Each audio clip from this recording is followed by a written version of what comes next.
Assalamualaikum warahmatullahi wabarakatuh. Ya, teman-teman semuanya dimanapun Anda berada, saya doakan semoga kalian sehat selalu. Nah, di konten video kali ini masih akan tetap membahas seputar bisnis PTBS, namun kita masih akan melanjutkan part 2 untuk produk-produk PTBS. Nah, tentunya masih di channel Firman Sinergi Official. Bagi teman-teman yang baru saja bergabung di channel ini, kiranya teman-teman bisa menyempatkan waktu untuk memberikan subscribe di channel ini ya, agar channel ini bisa berkembang ya. Oke, langsung saja kita mulai untuk kemudian menjelaskan produk-produk PTBS, yaitu kemarin di sini di Eco Farming, dan sekarang kita akan beralih ke halaman 4 ya, karena kemarin tidak bisa kita satukan videonya, karena kalau disatukan videonya itu bisa sangat panjang durasinya ya. Dan saat ini kita akan masuk pada pembahasan pupuk Eco Farming Pilau Slow Release, turunan daripada pupuk Eco Farming itu sendiri. Nah, Pilau Slow Release ini adalah pupuk majemuk makro dan mikro. Pupuk majemuk makro dan mikro diprioritaskan untuk tanaman berbatang keras. Jadi untuk tanaman yang berbatang keras.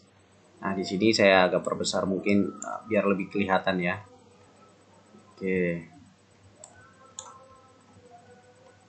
Nah, pupuk majemuk, makro dan mikro diprioritaskan untuk tanaman yang berbatang keras dengan teknologi tepat guna, mampu meningkatkan pertumbuhan daun dan buah, sehingga bisa berbuah terus-menerus, bahkan berbuah di luar musim, dan karena bentuknya padat, ya secara teknis sangat cocok untuk pemupukan di area perkebunan tanpa harus bingung menggunakan air.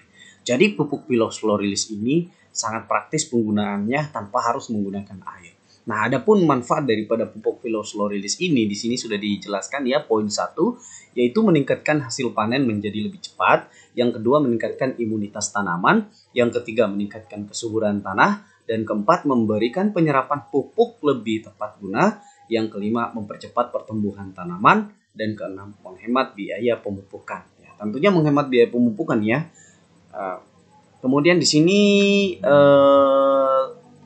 perlu saya jelaskan dulu, menghemat biaya pemupukan ini maksudnya begini ya, karena saking praktisnya, saking kecil kemasan Pilau Slow Release ini sangat kecil ya, sehingga pemupukan itu bisa dilakukan hanya dengan satu orang saja ya, tanpa harus puluhan karyawan untuk melakukan pemupukan beberapa hektar dalam sehari.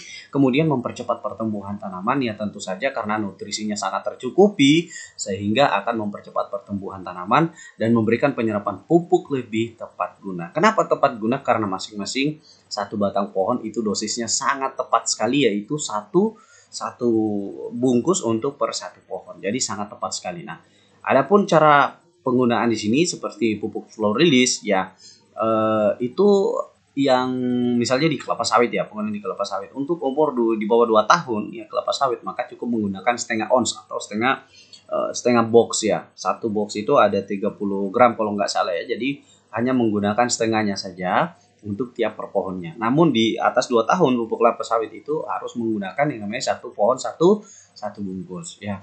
Nah, sehingga tepat guna ya, tepat guna, kemudian meningkatkan kesuburan tanah. Tentu saja karena di dalam pupuk Pilau Slow Release ini sudah terkandung yang namanya unsur hara, mikro dan makro yang dibutuhkan oleh tanah ya, sebagai media tanam. Nah, meningkatkan hasil panen menjadi lebih cepat ya, panennya lebih cepat. Tadinya mungkin panennya ya bisa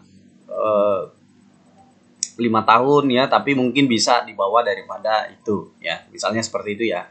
Kemudian untuk petunjuk penggunaan sendiri ya, tanaman ya nomor 1 ya, tanaman usia produktif, yaitu satu saset pupuk berat ya 100 gram untuk pemupukan 3 bulan sekali ya, satu saset pupuk berat, pupuk beratnya 100 gram untuk pemupukan 3 bulan sekali. Nah, untuk yang kedua, tanaman masa vegetatif atau belum berbuah ya, 2 sendok makan 1 bulan sekali. Nah, isi dalam kemasan satu box isi 10 saset. Jadi setiap boxnya itu 100 gram. Jadi setiap boxnya itu isinya 10 dalam satu box seperti ini ya, isinya 10 ya, dan setiap 10 saset ya, dan setiap satu sasetnya itu berisi beratnya 100 gram. Nah, untuk izin edar sendiri itu sudah ada dari SK Kementan 436.OL _KPTS _SR titik 320 garis miring B garis miring 07 dan garis miring 2019. Nah, sekarang kita beralih ke pupuk juga namun lebih pada fotosintesa. Nah, bagi teman-teman yang belum tahu apa itu fotosintesa, yang jelasnya ini salah satu produk pertanian dari PT BES juga yang tak kalah larisnya juga, yaitu ekofarming fotosintesa atau untuk memberikan solusi peningkatan hasil pertanian dengan teknologi tepat guna. Lagi-lagi tepat guna karena dosisnya sudah sangat pasti untuk setiap pohon ya, seperti itu.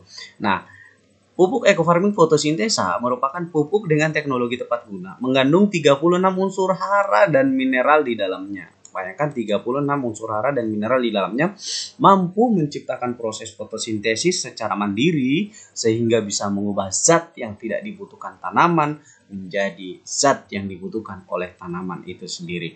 Adapun manfaat daripada pupuk ekofarming fotosintesa ini yang pertama, nomor 1, meningkatkan unsur hara tanah. Nah, ini sangat penting sekali ya, meningkatkan unsur hara tanah. Yang kedua, mengurai bahan organik dalam tanah. Yang ketiga, meningkatkan pH tanah ya.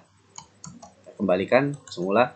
Yang ketiga, meningkatkan pH tanah menjadi normal ya. Jadi normalnya di kisaran 5 sampai 7 pH ya. Kalau di bawah 5 itu berarti tanahnya tidak bagus ya. Nah, dia akan meningkatkan pH tanah menjadi normal. Jadi mungkin pH tanahnya di bawah 5, maka bisa dinormalkan 5 hingga 7. Nah, kemudian di poin nomor 4, mengembalikan kesuburan lahan akibat unsur kimia berlebih. Dari mana unsur kimia berlebih ini? Penggunaan pupuk kimia. Nah, sedangkan ini kan pupuk organik ya. Tentunya sangat baik untuk tanah sebagai media tanam. Nah, kemudian di sini tanaman lebih kuat dan sehat. Ya, tanaman lebih kuat dan sehat. Nah, ada yang ketujuh, mempercepat masa panen dan memaksimalkan kualitas panen.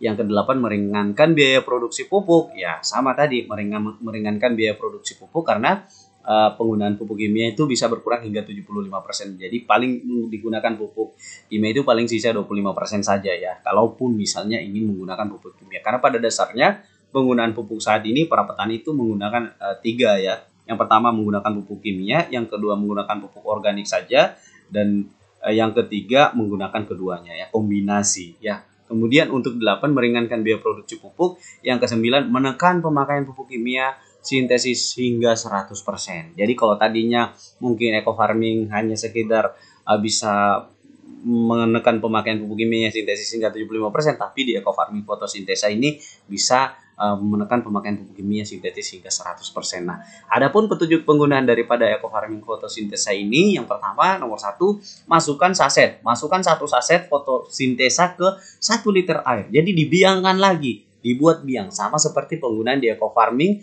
dan slow release dan fotosintesa sama. Jadi masukkan 1 saset fotosintesa ke 1 liter air biasa menjadi biang. Nah, biang ini kemudian gunakan air dengan pH di atas 5. Ya, kenapa? Kalau di bawah 5 itu berarti airnya tidak bagus ya, dan tidak akan maksimal kerja daripada pupuk ekofarming fotosintesa ini. Maka kenapa disarankan menggunakan air dengan pH 5. Nah, sekarang kan teman-teman mungkin yang belum tahu ya, mungkin yang masih baru melihat penjelasan ini. Nah, alat ukur pH itu banyak dijual di Shopee dengan harga 30 ribuan ya untuk pH air, pH tanah ya di situ.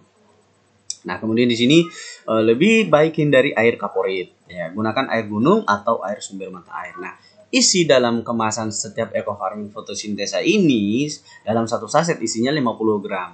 Nah, izin edarnya SK Kementan 207.OA garis miring KPTS garis miring SR titik 320 garis miring B 03 garis miring 2022. Oke.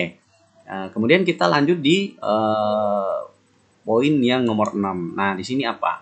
Nah, ini salah satu produk PT BES juga, di mana ini masuk di Hubs Pro, tapi nanti kita akan bahas di pembahasan yang terpisah selanjutnya ya, biar tidak tercampur. Nah, intinya di poin hingga di halaman kelima ini kita telah membahas tentang produk PT BES itu sendiri, di mana produk-produk pertanian. Nah, kemarin di part 1 kita sampai di sini ya, di part 1 kita membahas sampai pada eco farming ini ya. Di sini. Nah, ini part 2-nya kita bahas sampai dengan dari halaman 4 ke 5, yaitu slow release dan fotosintesa. Nah, kenapa saya jelaskan produk ini? Karena teman-teman biar lebih bisa mengenal PT BES ini tidak asal memberikan reward, tidak asal memberikan motor gratis, mobil gratis, ya rumah gratis. ya umroh gratis, tapi memang ada produk yang diperjualbelikan. Jadi yang namanya jual beli, akadnya jual beli, tetapi yang namanya halal. Tapi tentu saja teman-teman, di sini bukan berarti kita ada kewajiban harus belanja ulang terus menerus, tidak ada. Kewajiban belanja ulang itu terjadi ketika Anda sendiri yang menginginkan itu karena memang Anda butuh produknya, seperti itu. Nah, adapun yang ingin tahu tentang peluang bisnis daripada dari PT BES ini sendiri, ya teman-teman bisa WA ke saya langsung 0853 4057 5269. Oke teman-teman, sekian untuk penjelasan part 2 daripada produk-produk PT BES ini. Sampai jumpa di video berikutnya. Assalamualaikum warahmatullahi wabarakatuh.